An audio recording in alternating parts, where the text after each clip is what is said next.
Hello students, welcome to my channel. So in this video I will discuss about very important here the topic library. So let's start to discuss about it. So everyone knows about library, that what is library. Here also written a library is a collection of materials, books or media that are accessible for use and not just for display purposes. A library provides physical hard copies or digital access soft copies, materials, and maybe a physical location or a virtual space or both. A library's collection can include printed materials and other physical resources in many formats, such as DVD, CD, and cassettes as well. Access to information, okay, music, or other content held on bibliographic databases. So you can see the figure of library here. So a library, which may vary widely in size, may be organized for use and maintained by a public body such as government, an institution such as a school or museum, a corporation or a private individual. In addition to the providing material, libraries also provide the services of librarians who are trained and experts at finding, selecting, circulating, and organizing information, and at interpreting information needs, navigating and analyzing very large amounts of information with a variety of resources.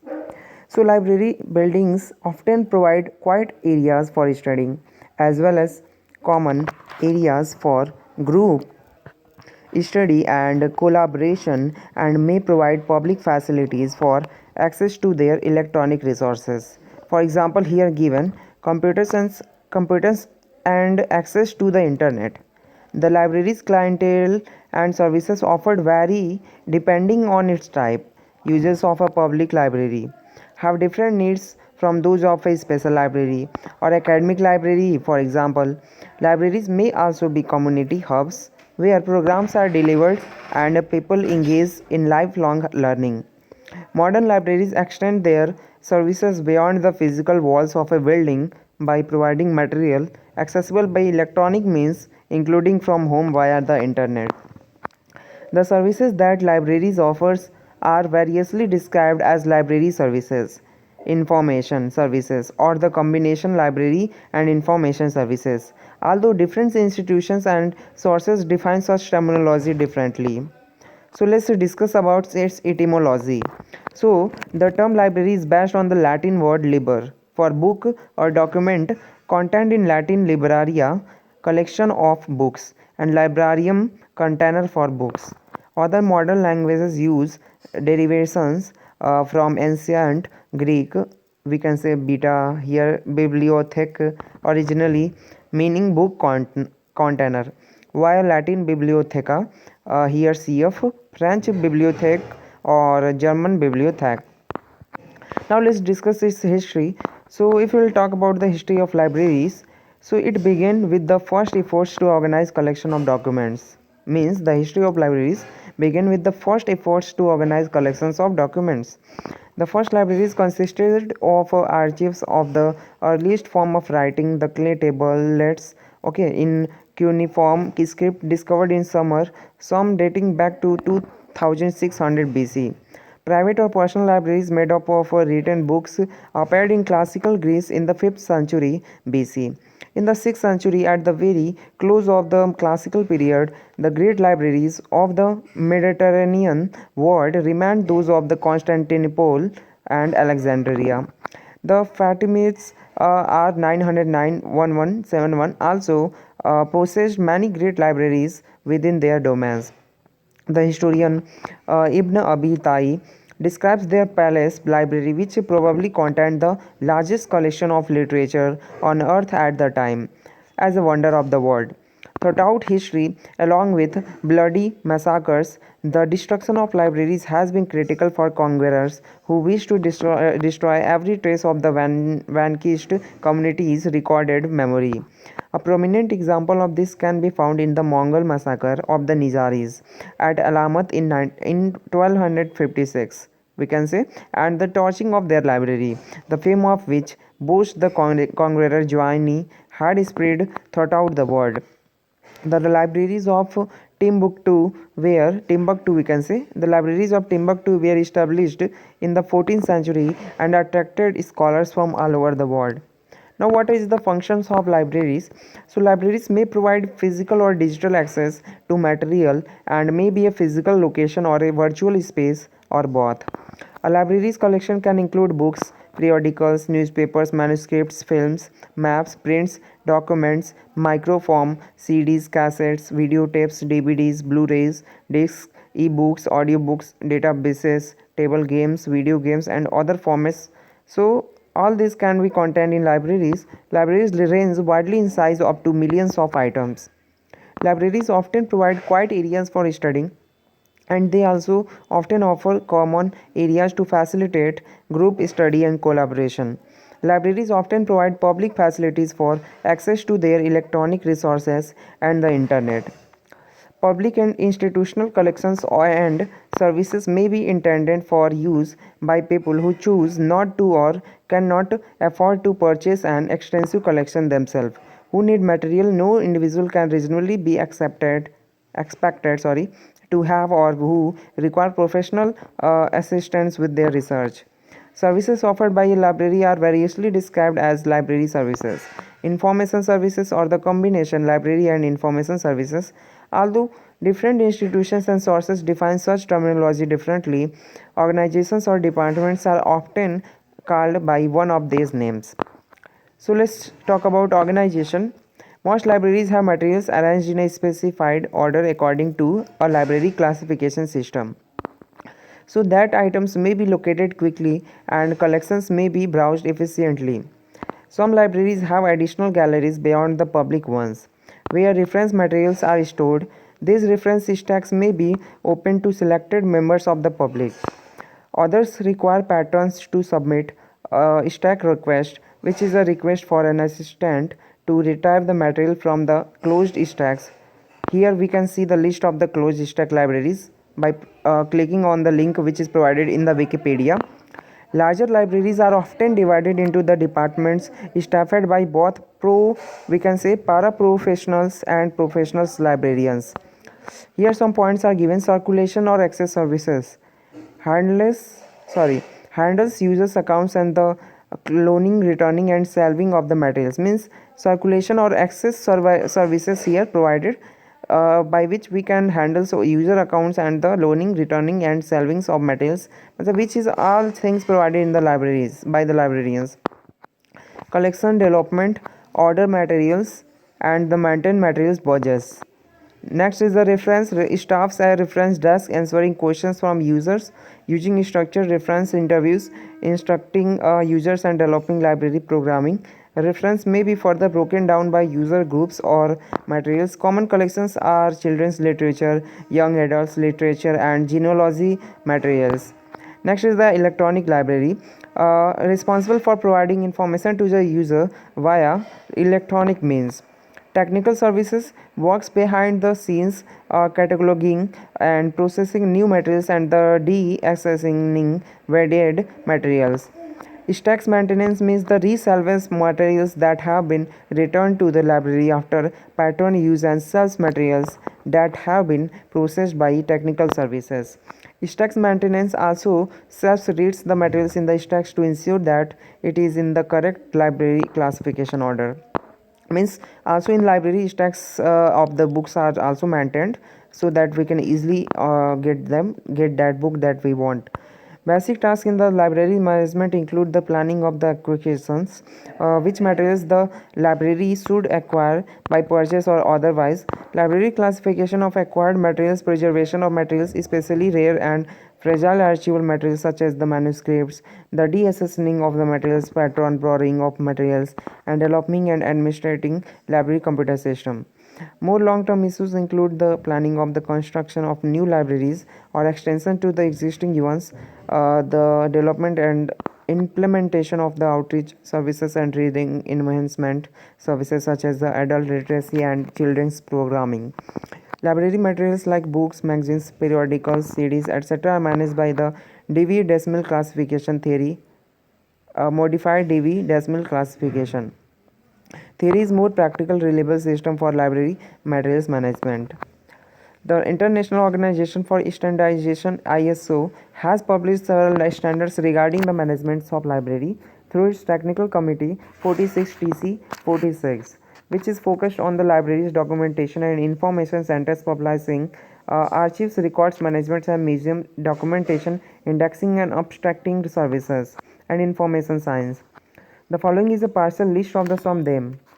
Here some lists are given according to the ISO Indian Standards Organization. So ISO 2789 here given 2006 Information and Documentation International Libraries Statistics. ISO 11620 1998 or we can say 1998 Information and Documentation Library Performance Indicators. ISO 11799 here 2003 Information and Documentation Document Storage Requirements for the archive and the library materials. And here next heading is the ISO 14416.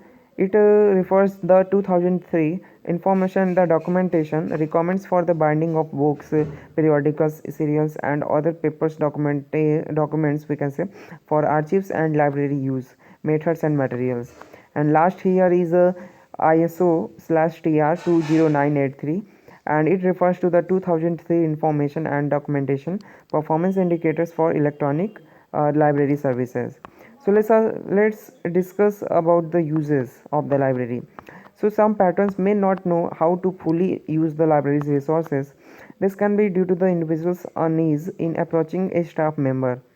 Ways in which a library's content is displayed or accessed may have the most impact on the use. An antiquated or a clumsy search system or staff unwilling or untrained to engage their patrons will limit a library's usefulness. In the public libraries of the United States (US), beginning in the 19th century, these problems draw the emergence of the library instruction movement, which advocated library user education. One of the early leaders was John Cotton Dana. The basic form of the library instruction is sometimes known as information literacy. So libraries should inform their users of what materials are available in their collections and how to access that information. Before the computer age, this was accomplished by the card catalog, a cabinet or multiple cabinets containing many drawers filled with index cards that identified books and other materials. In a large library, the card catalog often filled a large room. The emergence of the internet, however, has led to the adoption of electronic catalog databases, often referred to as the webcats or as the online public access catalogs (OPACs), which allows users to search the library's holding from any locations with the internet access. This style of catalog maintenance is compatible with new types of libraries such as digital libraries and the distributed libraries, as well as older libraries that have been retrofitted. Large libraries may be scattered within multiple buildings across a town, each having multiple floors, with multiple rooms housing their resources across a series of cells called bays.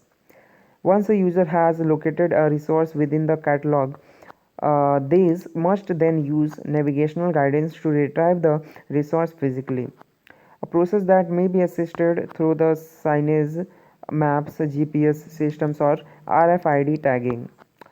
Here, Finland has the highest number of registered book borrowers per capita in the world. Over half of the Finland's population are registered borrowers. In the US, public library users have borrowed on average roughly 15 books per users per year from 1856 to 1978. From 1978 to 2004, book circulation per user declined approximately 50%.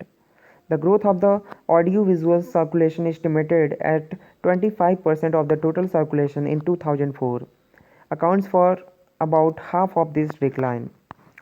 Now, relationship with the library of means relationship with the library of the internet. We can say relationship with the internet of the library.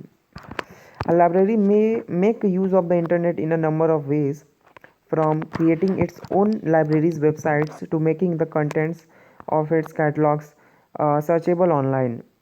Some specialized search engines such as Google Scholar offer a way to facilitate searching for academic resources such as journal articles and the research papers. The Online Computer Library Center allows anyone to search the world's largest repository of libraries records through its WordCat online database. Websites such as Library Thing and Amazon provide abstract reviews and recommendation of books. Libraries provides computers and internet access to allow people to research or search for information online. Online information access is particularly attractive to younger library users.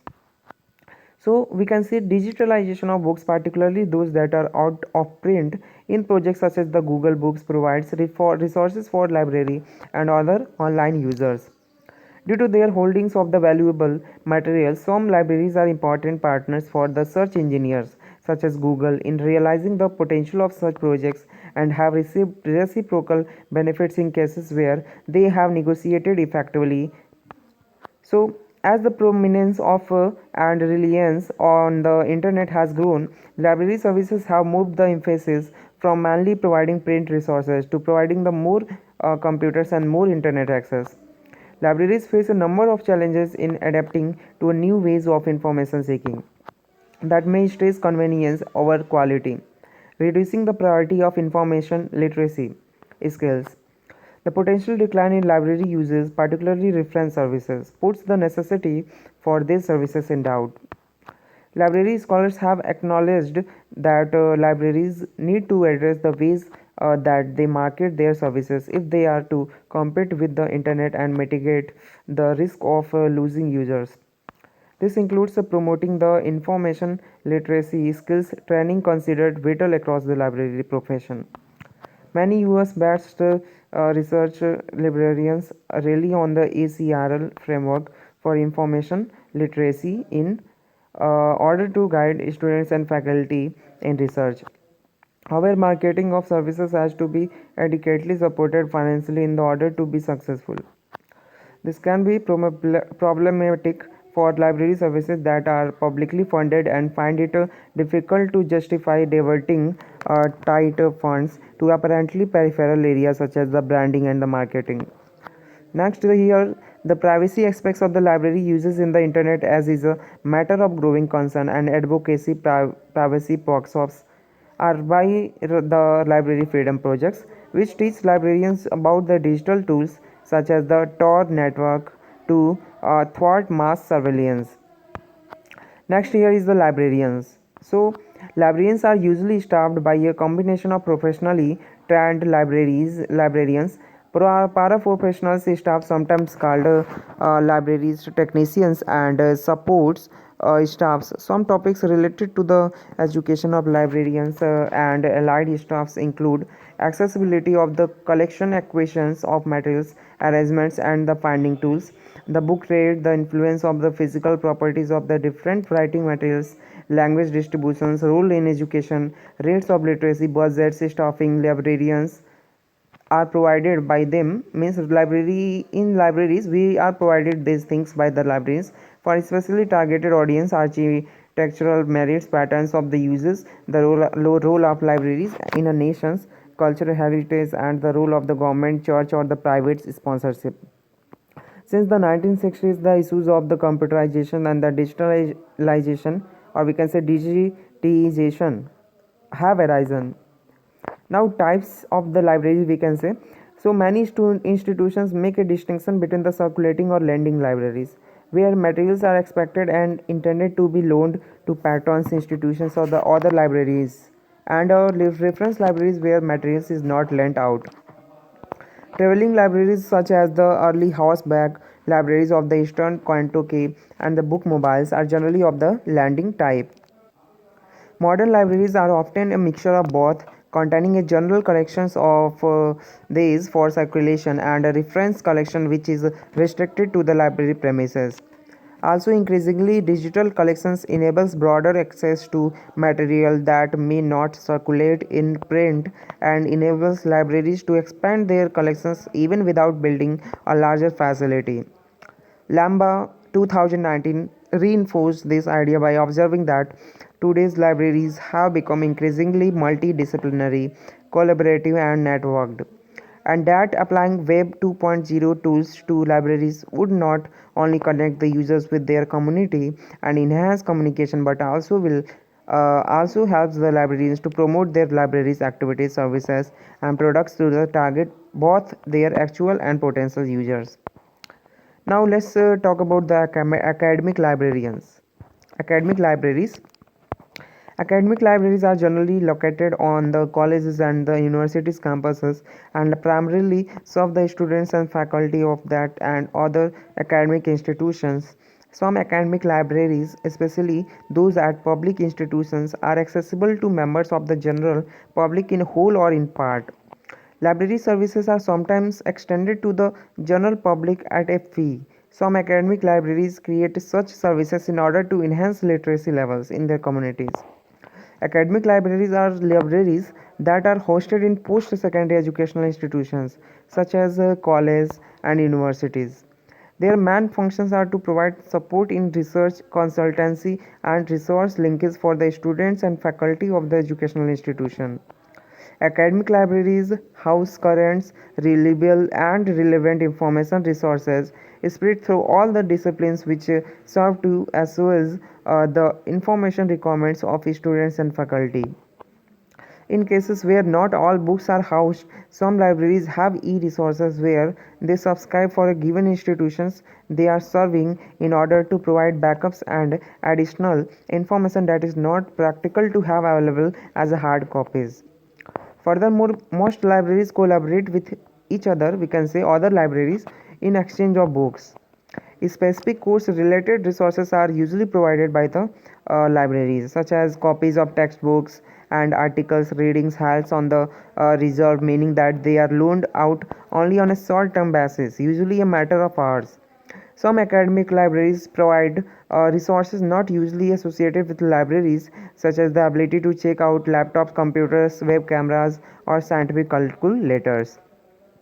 So, academic libraries offer workshops and courses outside of formal and graded coursework, which are meant to provide students with the tools necessary to succeed in their programs.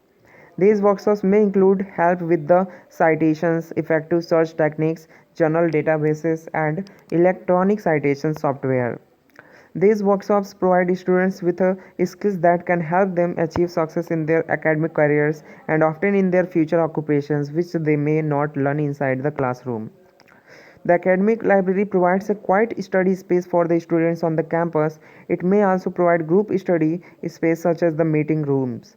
In North America, if we talk Europe and the other parts of the world, academic libraries are becoming increasingly digitally oriented. The library provides a gateway for the students and researchers to access various resources, both print, physical, and digital. Academic institutions are subscribing to the electronic journals databases, providing research and scholarly writing software, and usually provide computer workstations or computer labs for students to access journals, library research, databases, and portals, institutional electronic resources. Then we can say internet access and course or task related software, that is course or task related software, that is the word processing and spreadsheet software.